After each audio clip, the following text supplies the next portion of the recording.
प्यार के तोहफा कबूल कर। થઈ ગયું ને હવે શું કરે છે? હટ પગલી, શું કા કળત થઈ? हम तो वो कड़त नहीं।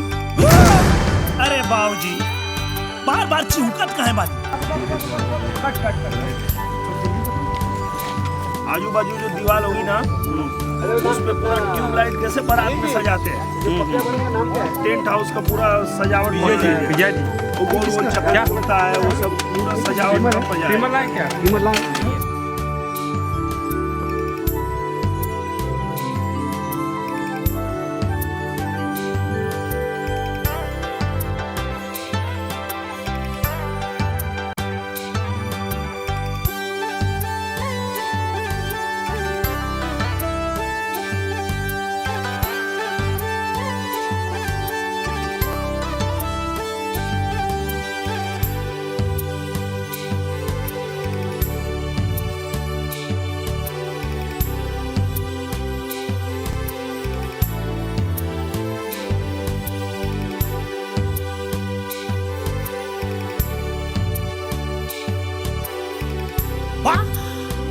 अच्छा टणवा मौधिया चलबा। टणवा मौतिया झारखंडे। अरे वीडियो बना था। ए भाई साहब ऐसा मत करा, ऐसा मत कराओ। देखा तो तोर चाचा का सगा भाई है। बेटा तो चचेड़ा भाई बहुत बेइज्जती हुई। बात मत डिलीट कर बाबू, डिलीट कर। अरे तू कहाँ खड़ा होके करता रही? कपड़ा भर के भाग यहाँ से।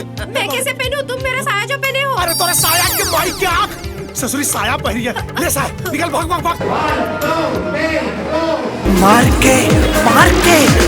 के आई बिया इतर बुझाता ब्लाउज के भीतर।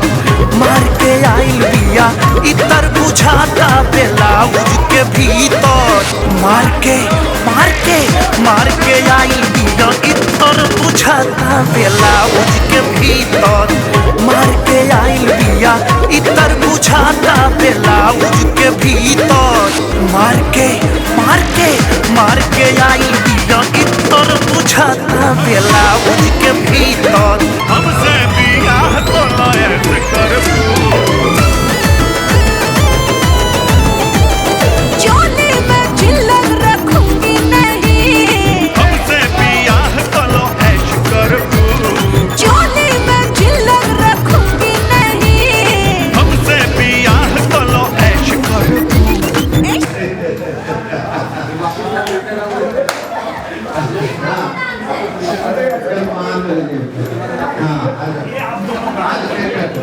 हमसे बियाह तो ऐश करबू।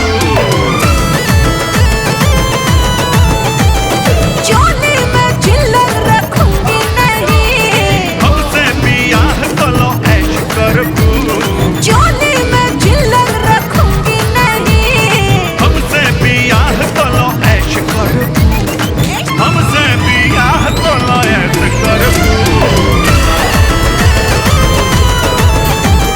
चोली में चिल्लर रखूंगी नहीं।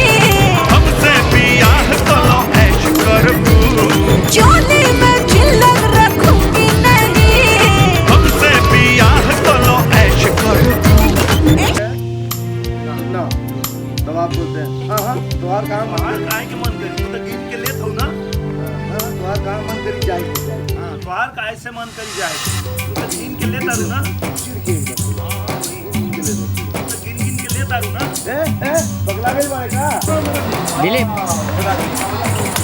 ये दोनों को गार्डन वाला एरिया साफ करेंगे।